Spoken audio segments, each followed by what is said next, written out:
Mainit na balita. Umani ng tanong at patikos ang umano'y hindi pagharap ng Quadcom matapos silang ipatawag ng Korte Suprema. Ayon sa ulat, naglabas na ng formal na abiso ang kataas-taasang hukuman ngunit tumanggi umanong humarap ang naturang konseho. Dahil dito, lumalakas ang espekulasyon na takot sila sa posibilidad ng pagkawala ng kanilang kapangyarihan. Sa gitna ng matinding kontrobersya, binigyang diin ng ilang kritiko na ang pagtanggi ng Quadcom ay malinaw na indikasyon ng pag-iwas sa pananagutan. Maring binabatikos ang kanilang katahimikan dahil nakasalalay dito ang integridad ng mga institusyon. Sa kabilang banda, nananatiling misteryoso ang tunay na dahilan ng kanilang hindi pagharap at tila nagdudulot ito ng pangamba na baka may mas malalim pang isyong itinatago. Habang patuloy ang pag-usisa ng publiko, nananatiling malaking katanungan kung haharapin pa ba ng Quadcom ang tawag ng Korte Suprema. Ang kanilang pag-atras ay nagbukas ng diskusyon tungkol sa kapangyarihan at pananagutan ng mga nasa puwesto. Sa huli, ang sambayanan ay naghihintay ng malinaw na aksyon upang maipakita kung sino nga ba ang tunay na naninindigan para sa batas at hustisya.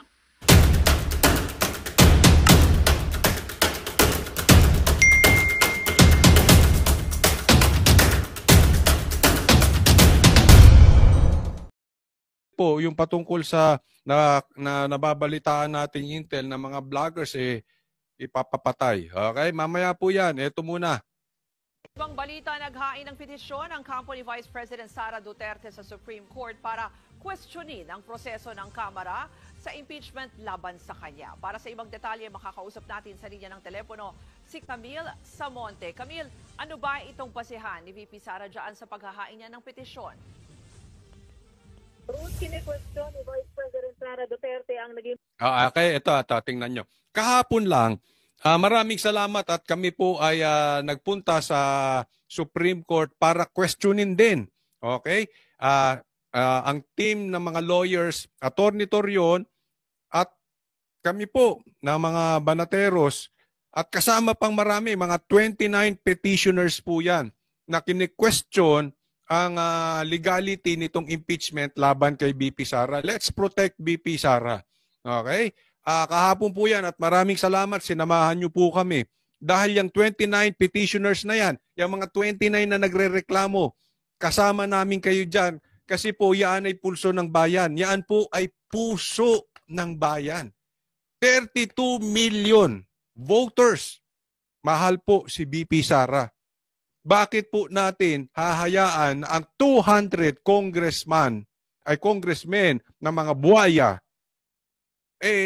papatanggal si BP Sara? So maraming salamat. Pero ngayon naman, mismo tingnan nyo po si BP Sara na ang kumikwestiyon. Maganda po ito at abangan natin.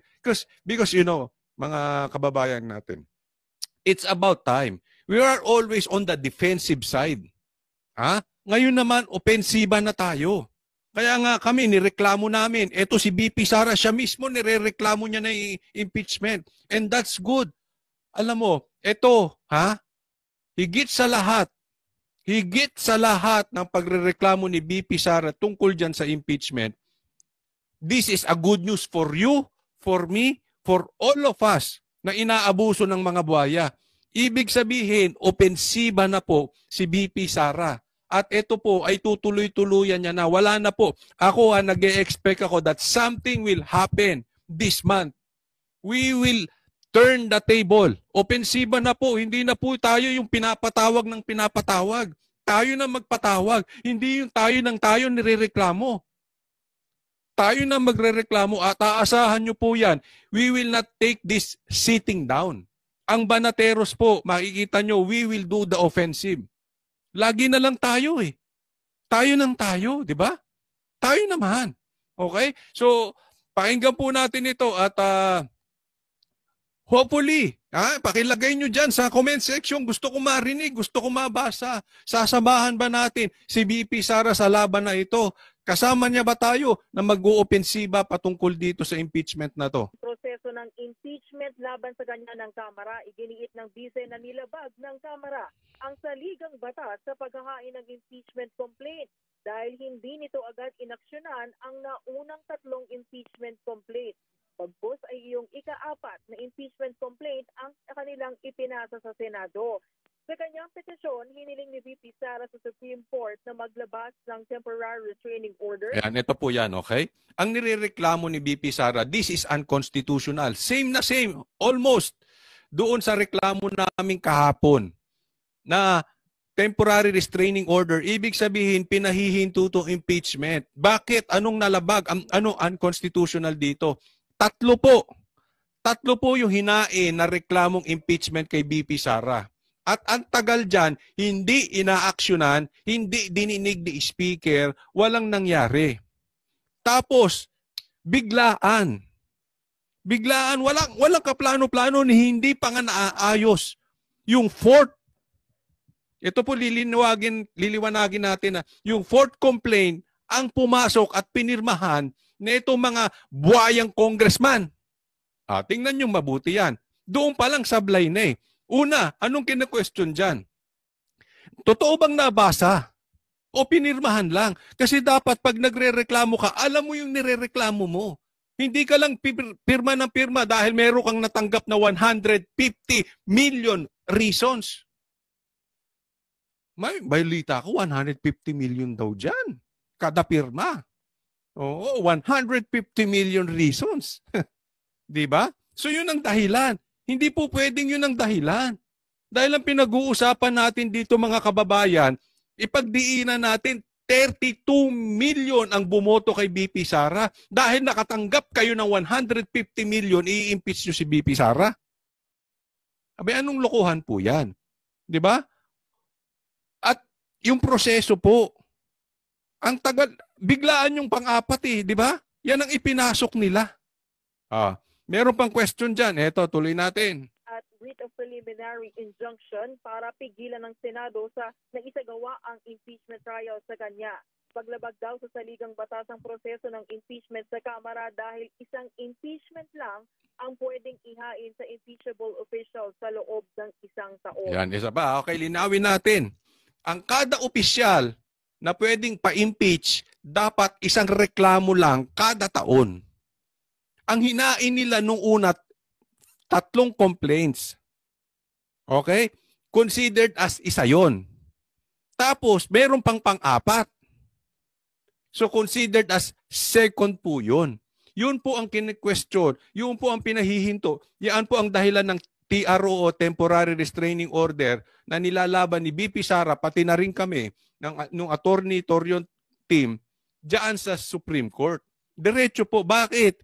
Hindi po pwede. Isang beses ka lang. Alam mo kung bakit? Ang pinoprotektahan dito ng batas ay yung gawin itong pang-aabuso. Political harassment. Kaya dapat isang beses lang kada taon. And exactly that's what is happening now. Dapat protektahan ng batas si BP Sara dahil harassment. 2 ang pumasok. 2 ang impeachment. Yung una, yung first to third na complaint at saka yung pang-4th. Naiintindihan nyo po? Hindi kasi po pwede yun eh. Yung iba naman magko-complain din. Magko-complain tapos sasampahan na si BP Sara. Pag hindi nag-succeed yung unang 3, gaya ng ginawa ngayon, nagsasampa ng panibago. Ano pong ibig sabihin nun? Pwedeng magamit ito as harassment. Ulitin ko, yan yung pinoprotektahan ng batas natin na dapat protektahan si BP Sara nung batas natin. Dahil, pagkatapos nito, kunwari wala yung batas na yan, magsasampa sila ulit. Hindi na tayo matapos-tapos na wala nang gagawin ng Vice President kung hindi sumagot sa impeachment. Dahil hindi hihinto itong mga buhaya na ito, magsasampa na magsasampa. At itong mga congressman na to, wala nang gagawin. Kung hindi habulin at harasin si BP Sara. Hindi na tayo natapos. Yan ba ang dahilan bakit nyo binoto si Speaker? Si Tambaluslos? Yan ba ang dahilan bakit nyo binoto yung mga katulad nila Barbers? Yan ba ang dahilan bakit nyo binoto yung mga katulad ni Dan Fernandez? Ang habulin si BP Sara. Hindi pwede yun. Kaya nga yan, merong nilagay na batas na dapat sundin. Hindi pwede kayong sampa ng sampa. Isang beses lang, uulitin ko, isang beses lang kayo pwede magsampa kada taon.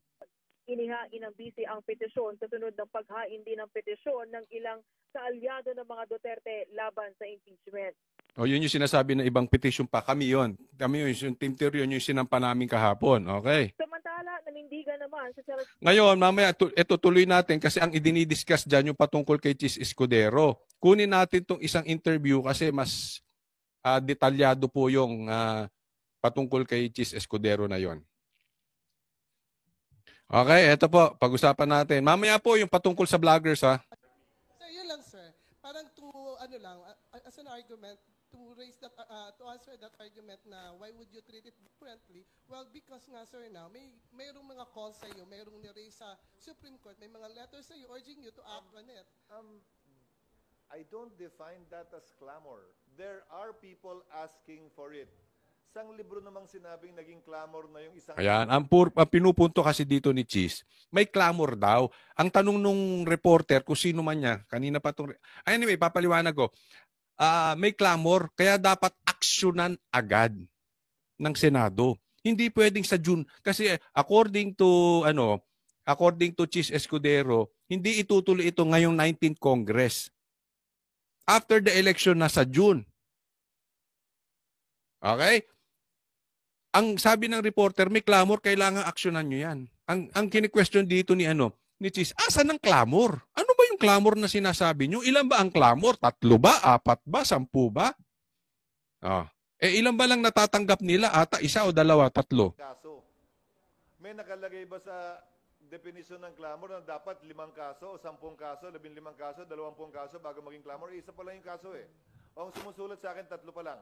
Iisa pa lang yung kaso, 3 pa lang ang sumusulat. So, ibig sabihin, para kay Chis, walang clamor. Anong clamor ang pinag-uusapan ninyo? Bakit namin kailangan? Ito problema ngayon. Adjourn na po kasi sila eh. Papaliwanag ko bakit bibigyan nyo ng special session ang patungkol sa impeachment? Ngayon, adjourn na rin ng congressman. Itong mga buhaya. Bakit nagse-session pa kayo para lang sa mga vloggers? Ganun ka-importante yung mga lintik na mga vloggers na yan, katulad ko. Di ba? Bakit may special? Adjourn na kayo eh. Anong minamadali ninyo? Sa madaling salita, this is very obvious. Talagang gustong tagpiasin, yariin. Ito si BP Sara. Dahil kunik eh. Tapos na, adjourn na. Anong inaasikaso? Si BP Sara at mga DDS vloggers. Yayariin talaga, pahihinto. Tatakpan ng aming mga bibig. Patatanggal si BP Sara. At bakit? Ito sasabihin ko sa'yo, because this is very, very dangerous. Kasi ang Marcos, pag naupo, nasa lahi na nila nang hindi umaalis. Tingnan nyo nangyari kay tatay niya. 20 years. Ngayon, anong gagawin? Iuupo nila si Sandro or malamang-lamang ang next po talaga ngayon ay immediate. Ang iuupo nila dyan si Tamba. Kaya ganyan sila desperate sa mga Duterte. Dahil alam nila the only surname that can challenge them ay Duterte. Duterte at Duterte. So tagpasin si BP Sara, tagpasin ang Duterte, tapos tagpasin yung mga vloggers na mga sumusuporta kay BP Sara. Connect eh. Connect. The same reason for special session. Yun na yun. Nakikita nyo po ang mga kalokohang pinaggagawa nitong mga ito? Teka muna. Kailan magiging clamor? Ilang sulat? 3 pa lang eh. Dito maganda sinasabi na Chis. Hindi ko sinasabi na suportahan nyo. Ako naniniwala ako ito'y mistulang dating waiter ni Lisa Marcos. Pero ito maganda ito. Okay? Pakinggan lang muna natin. 3 sulat, 1 kaso. Clamor na ba yun sa libro mo? I don't think so. Sa libro ko, hindi Same. Same tayo. Okay? Diretso. Pangalawa. Walang clamor. Natin ng panahon ni Jesus. May clamor na pako siya sa krus. Hindi naman ibig sabihin nun, totoo, tama yun. Tama. Ang galing, Hindi, di ba? So, So, yun lang, sir. Just, sigilan yung clamor. Yan. Maganda yung sinabi niya. Hindi, totoo. Kasi itong reporter, may mga reporter, ipasok naman na religion. Hindi po. Ang ibig lang sabihin ni dito, depende po kasi ang definition nyo ng clamor. Pag nagreklamo ba yung mga NPA, you consider that as clamor? Kung gusto nilang paupuin si Tamba, is that clamor? Ang punto kasi nila dito, marami na ang gustong magpababa kay BP Sara. Hindi po. Nagkataon lang na ang power na kay Marcos. Baligtarin mo. Mas marami pa ang gustong magpatalsik kay Marcos. Hindi lang uusad kasi kontrolado nila yung budget. At pagka may budget, yung iba diyan sa Congress. Iba ang panig ng bibig. Ngiwi. Ngiwi tayo lahat. Para sa payaman team. Ganon, ganyan yung mga yan. Yun po ang ano natin dito. Totoo naman kahit nung panahon ni Jesus may clamor. Ipako si Cruz. Ipako sa krus si Jesucristo, Jesus Christ. Ayan. Hindi dapat. Yung reporter dito medyo yung nagtatanong, di ko alam kung sino yan I'm sorry.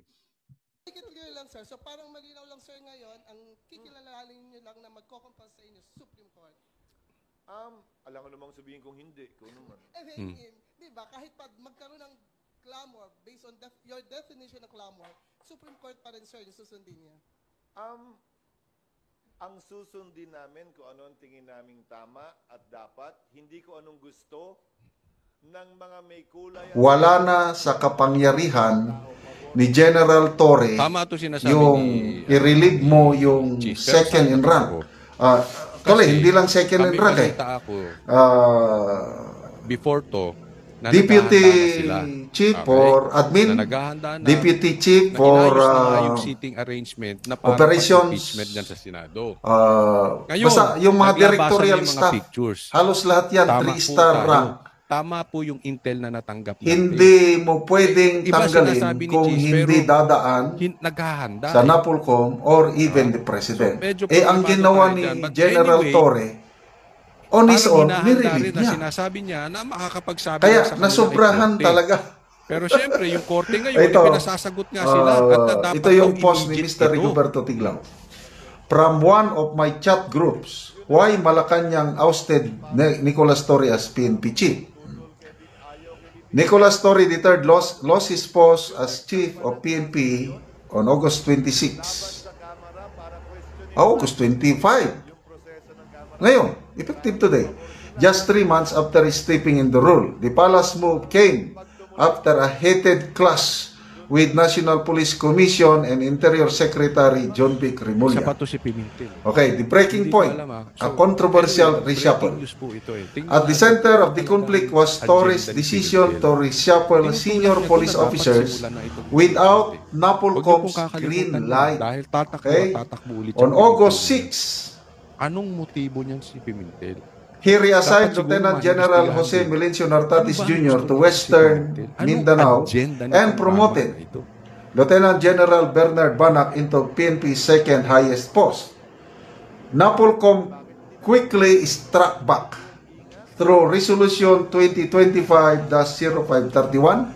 It ordered Torre to roll back the changes, stressing that third-level appointments needed commission approval. Torre refused to budge. Defiance in public view. Instead of backing down, punto dito ni Jesus Torre doubled down para sa kanya on August 18 flag raising ceremony in Camp Crami. He introduced Banac in his new role and brushed off the issue as an administrative matter. His line, ito yung kanyang speech. No order, no obstacle, no challenge can break our unity and our commitment to the nation. Was widely read as a direct swipe at NAPOLCOM's authority. Kahit ako, nung mabasa ko itong mga ganito sa ko, wala ni, delikado. Na-foresight ko na may mangyayaring bigla-bigla naman pataasan ng sino ang masusunod, Torre o Remulla? Hindi ko po alam kung nakita ko na Remulla, pero para sa aking isip, at ito na nga nangyari. Dahil nirereklamo pa lang namin class of authorities. The dispute Tapos, yung underscored the Supreme Court deeper nagsabi na, power struggle while the President merong- appoints the yung PNP ginagamit chief. nila na merong urgency Day-to-day dito, dapat supervision bibigyan ng rests with Senado the at DILG pinasasagot ng Secretary Senado and in 10 days NAPOLCOM. na sumagot Yun. sila patungkol dito sa So, impeachment alalahanin ni natin VP yun, ha? Sara. Sabi ko parang Ang ang timing naman parang PNP kaduda-duda. chief, Diba? he's not, Inunahan, hindi yung inunahan lahat na nilang lang gusto desisyonan niya. kasi naisampa na yan. Day-to-day So, ibig sabihin, dapat operations sumagot ang ng Supreme Court police, dyan.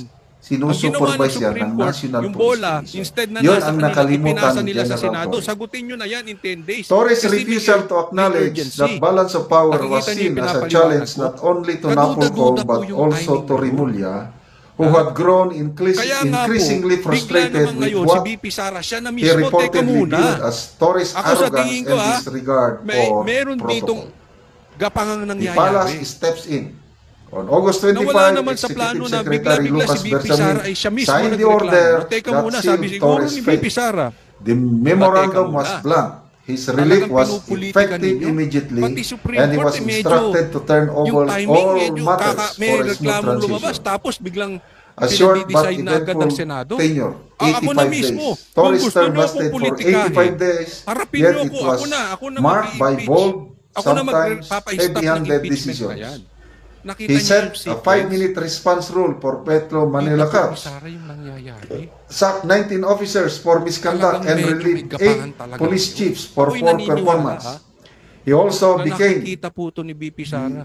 first PNP chief. That's the reason why bigla na lang po si BP Sara. Philippine National na Police nagreklamo Academy ngayon. graduate to rise to At top higit dyan, of ito the yung isang patunay na malakas 280,000 po strong ang force. PDP. His dismissal Kaya serves sabi as a natin, reminder, na biglaan na lang no minamadali. matter PNP how chief, high bakit? the ito, may mga Kasi kung nagpadala ito sa matutuloy akin sa ng June, alam natin, mga magpapalit ang Senado. letters from Malacanang. Iba ay istorya. Ito, Coronel Baser Macalayo. Naramdaman, Congratulations, Marcos, Sir Police delikado. General Naramdaman Jose nito Melencio magpinsang buhaya Nartatis, na the ayaw na new bumaba sa PNP pwesto. Chief, a member Nananalo. of Philippine Etong mga Military PNP. Academy Tanglao Diwa Kaya Class ito of po, 1992. ito po ang panlaban Okay, natin. naka-attach dito Ituloy po natin ang itong pangangampanya letter from sa Malacanang, Office PDP of the straight President po. Malacanang. Takot po sila dyan. Nakikita Memorandum nila, for the winnable. President from Nakikita nila, the malaki Executive ang Secretary pag-asa.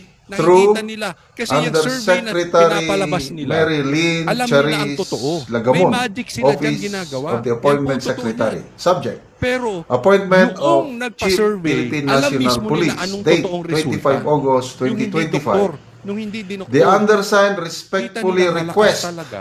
for the President's Ito, signature PDP. on the appointment of Kaya tuloy lang Jose tayo. Melencio Ang problema Corpus nito, pag Nartatis itinuloy Jr. ngayon, by ay hindi pa nakaupo tong bagong PDP. But I still believe na talagang malakas pa rin si BP Sara kahit na matuloy. And ako'y naniniwala na itong pag-file namin ng petition at pag-file ni BP Sara ng petition na pa-stop ang impeachment, ako'y umaasa at ako'y naniniwala na ang Supreme Court ay magdi-decide based. Yun lang po hinihingi namin.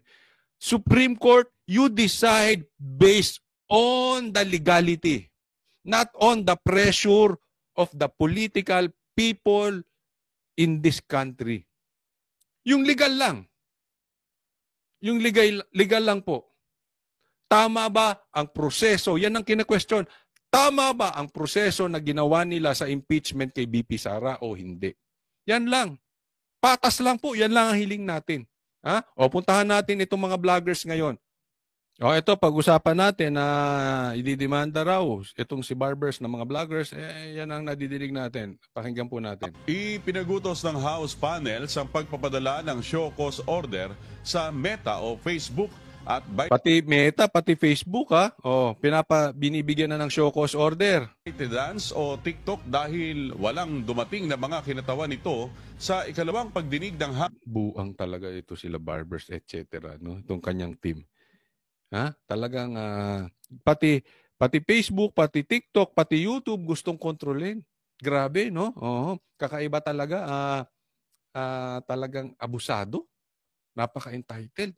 Lahat gusto nilang kontrolin. Pag hindi nila kayang labanan, ito yung parang mga mga duwag, hindi kayang labanan ng suntukan, kuha ng baril. Ganyan. Hindi nila kaya labanan ng patas. So anong gagawin nila? Papatawag, tatanggalin yung mga vloggers. House TRICOM kahapon na ipinadala naman ng subpoena sa ilang online content creator na hindi dumalo sa hearing at walang sapat na dahilan para umabsent. Yan, ipapadala na po ng subpoena itong mga content creators. At ako po ay wala pang natatanggap. As of this writing, wala pang subpoena. Nagtatanong nga kami at balita ko ay nasa listahan po tayo. Okay? Pero hindi po pwedeng balita lang eh. Hindi po pwedeng kailangan official matanggap namin yung subpoena na yan. Kasi po, ang kasunod po ng subpoena at pag hindi patuluyang matin, pwede na lang ipatawag at ipakontempt. Yan na po yan eh. Show cause order, subpoena, contempt, ganyan na po nila paikutin. But ang bottom line dito is to eliminate yung mga supporters ni BP Sara. Sana lang maging patas kayo. Kasi meron po ako nadidinig, okay? Eto, hindi natin alam kung totoo at sana hindi naman totoo. Pero posibleng nagdedelikado po ang buhay ng mga vloggers. Mahirap po yun. Okay? Naalala natin yung nangyari kay Percy Lapid. Ngayon po yun. Nangyari po sa ngayong administrasyon na ito. At meron talagang pagka nagsasalita ka ng katotohanan, pero laban sa kanila kahit totoo, pinai-eliminate. And yung ginawa kay Percy Lapid, it's a warning sign. Ako'y naniniwala na baka mamaya merong isa sa mga vloggers, yan ang sinasabi. Yan po ang intel na pumapasok at na may sasample lang vlogger. Okay? Huwag naman sana. Pasampulan ng isang vlogger dahil hindi nila makuha eh. Hindi nila maipanalo. Naaalala nyo kahapon nag-hearing sila. Hindi binili ng tao. Sa katunayan, mas marami pang nanood dun sa sinampan ng ni Atty. Torrio, ng team natin na petition. Hindi bumibenta eh. So, they know they are losing. At tama po si BP Sara na ito hindi marunong lumaban ng patas, ito si Tambaluslos. Hindi ito papayag na may patas. Kasi hindi ito kaya ng patas na laban.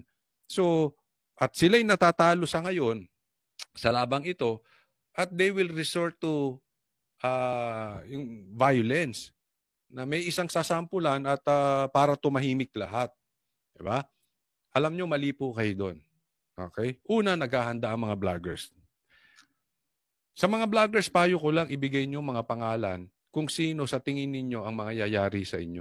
Ibigay ninyo sa inyong mga kamag-anak. Nang sa ganun, ay kung meron mang mangyari sa inyo, alam nila kung sino ang hahabulin. Kasi alam naman ito ng mga vloggers eh. Diba? Ano bang nangyari? I think this is all political in nature yung nangyari kay Percy Lapid. Political yan. May gustong patahimikin. May gustong patahimikin tong administrasyon. No? Nag-ingay eh. So ganyan ang gagawin. Hindi po mananahimik ang mga vloggers at kahit po mag-resort kayo to violence, may isa po kayong yariin, magtutuloy-tuloy po ito. At lalong magdadaldal ang mga vloggers. Ako po'y hindi naniniwala sa balitang ito, pero kailangan din natin mag-ingat mga vloggers. So, totoo man to or hindi, dapat ay mag-iingat tayo. Dahil tatandaan po natin, ang tao talagang yumayari, sila po yung mahilig magtanggi. Look what happened to Ninoy Aquino. Diba? Yung nangyari kay Percy Lapid, hindi naman niya nag-iimay. Papatayin kita, Percy Lapid. Walang ganun. Yung mga ginagawa ni Pierre Ading papatayin, yan yung mga talagang hindi mamamatay tao. Kasi nagsasalita eh. Be very careful, ha? Doon sa takot, doon sa duwag. At hindi kayang lumaban ng patas, yan po ang killer. Yan yung tahimik, yan ang biglang pumapatay. So, totoo man to or hindi, protektahan natin ang ating sarili. Pinag-iisipan din ng mga kongresista na amyendahan ang mga umiiral na tax laws upang matiyak na nagbabayad ng tamang buwis ang kumikitang social media content. Ito naman, baberahin nila. Alam kasi nila, may problema ang mga vlogger sa tax. Excuse me po, ang laki po ng binabayaran namin. Ang laki po ng binabayaran namin tax. Sa katunayan, pati nga bangko namin ngayon, pinacheck na. May nangyari nga sa akin pati sa yung income sa YouTube, no? Pero we have the necessary documents na ipakita namin, Isasampal ko sa inyo to. Ito yung kinita namin sa YouTube.